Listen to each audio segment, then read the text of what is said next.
ड्रामे की शुरुआत एक छोटे से रूम से होती है जहाँ एक लड़की नीचे फ्लोर पर लेटी हुई होती है। लेकिन उस लड़की को कुछ ही देर में एक विजन आता है कि एक लड़का उसके करीब आ रहा है। लेकिन इतने में ही उसको एक अजीब सी आवाज़ आती है कि तुम मेरा किराया कब देने वाली हो। ये सुनकर लड़की बहुत ज़्यादा शॉक हो जाती है और जैसे ही उसका ये ख्वाब टूटता है तो उसके मुंह पे उस लड़की की जगह एक जूता होता है। वो एकदम से जूते को फेंकती है और कहती है ये क्या था। फिर वो एकदम से उठती है और उसको बाहर से आवाज़ें आती हैं।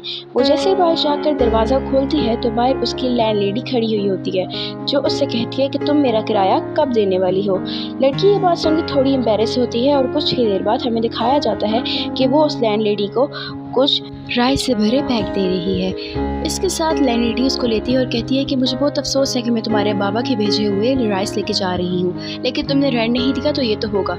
वो वहाँ से जाने तो लगती है लेकिन वो फिर पास ही पड़े कचरे को देखती है और कहती है ये सब क्या है, इस गंद को साफ करो। ये सुनकर वो लड़की पास ही पड़े एक कचरे की बोतल को लात मारती है और उसको बाय करती है। इसके बाद वो साई करती है और उसके बाद हमारे सीन शिफ्ट होते हैं उसकी रूम में जहाँ पर वो अपनी लाइफ के बारे में बता रही होती है। वो बताती है कि वो बचपन से कभी भी को एजुकेशन में नहीं पढ़ी, थैंक्स टू हर डैड कि वो हमेशा गर्ल्स के साथ ही पढ़ी है, इसलिए उसको अपनी पूरी लाइफ में कभी भी किसी के साथ डेट करने को नहीं मिला। इसके बाद वो मस्कारा लगाने के बाद अपने वार्डरोब की तरफ जाती है और कुछ ऐसे ड्रेस होती है। वो अपने आप को देख रही होती है और इसी दौरान हमें उसके हाथ में एक डॉट नजर आता है। लड़की कैलेंडर पे उस डॉट को एम करती है मगर फर्स्ट अटेम्प्ट में वो डॉट नहीं लगता। फिर वो खुद ही उस डॉट को उठाकर उस डेट पर लगा देती है। इसके बाद हम देखते हैं कि वो खुशी खुशी अपनी जॉब पे जा रही होती है और इस स्टोर में जाने से पहले स्टोर के बाहर पड़ा एक पोस्टर इसको नजर आता है और वो उसे कहती है क्या यॉनवू तुम मुझे देख रहे थे। इसके बाद सीन शिफ्ट होते हैं उसके वर्किंग प्लेस पे जहाँ पर वो काम करने के साथ साथ बार बार घड़ी को देख रही होती है। जैसे ही 2 बजने में थोड़ा सा टाइम होता है वो जल्दी जल्दी अपने मेकअप को फिनिशिंग टच देती है और फिर वो दरवाजे की तरफ देखने लगती है। यहाँ पर एक और लड़का दिखाया जाता है जिसका नाम कैंगजू होता है। यहाँ पर हमें पता चलता है कि लड़की कैंगजू को बहुत ज़्यादा पसंद करती थी। इसके बाद ये कैंगजू की अपने मन में ही तारीफ़ें करने लगती है।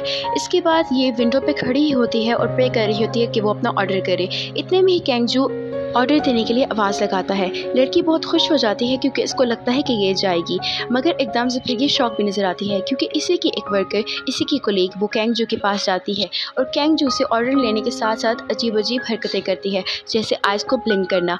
इसकी इस हरकत को देख के कैंगजू कन्फ्यूज होता है और अपना ऑर्डर बता देता है।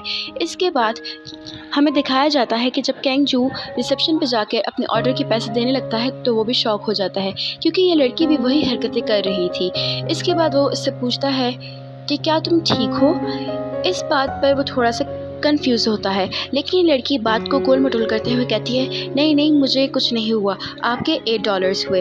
इसके बाद सीन शिफ्ट होते हैं जहाँ पर ये लड़की बहुत सी ज़्यादा ड्रंक होती है और वो इस हालत में बोल रही होती है कि ये लो आज मैं फिर से फेल हो गई। इसके बाद वो ऐसी कुछ क्रीपी हरकतें करते हुए वहाँ से उठकर बाहर जाती है और उसके बाद वो बाहर आकर बोलती है कि इस सब का क्रेडिट मेरे बाबा को जाता है क्योंकि मुझे लगता है कि सब कुछ मेरे नाम की वजह से ही हो रहा है। इसके बाद वो बाहर आती है यमू के पोस्टर के पास और वो वहाँ पर म्यूज़िक ऑन करके अजीब अजीब हरकतें करने लग जाती है। वो बहुत अजीब अजीब किस्म का डांस करती है। उसके बाद वो पोस्टर के पास जाती है लेकिन उसकी नज़र जब विंडो से बाहर पड़ती है तो एक कपल वहाँ पर उसको नज़र आता है। वो उनको बड़ी अजीब सी नज़रों से देखती है और पोस्टर के पास जाके रोने लगती है। वो उस पोस्टर को देख के कहती है क्या सिर्फ मेरी ही ज़िंदगी इतनी ख़राब है।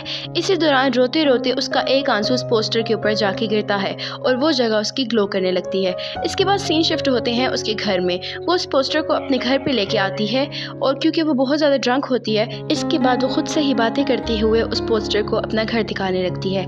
वो कहती है कि क्या तुम्हें घर पसंद आया।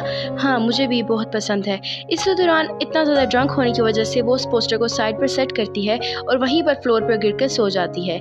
इसके बाद की स्टोरी हम देखेंगे नेक्स्ट पार्ट में। अगर आपको वो पार्ट भी चाहिए तो कमेंट में ज़रूर बताएं और अगर आपको वीडियो अच्छी लगी हो तो चैनल को ज़रूर सब्सक्राइब करें। चलें अब मैं आपको मिलूंगी इस वीडियो के नेक्स्ट पार्ट में जहाँ पर हम देखेंगे चा यॉनवू की एंट्रेंस। और हाँ अगर आपको भी चा यॉनवू पर क्रश है या फिर आप उससे भी स्टैंड करते हैं तो हमें कमेंट्स में ये ज़रूर बताएं और इसी वजह से वीडियो को लाइक करें, चैनल को सब्सक्राइब करना ना भूलें। Until then that take care.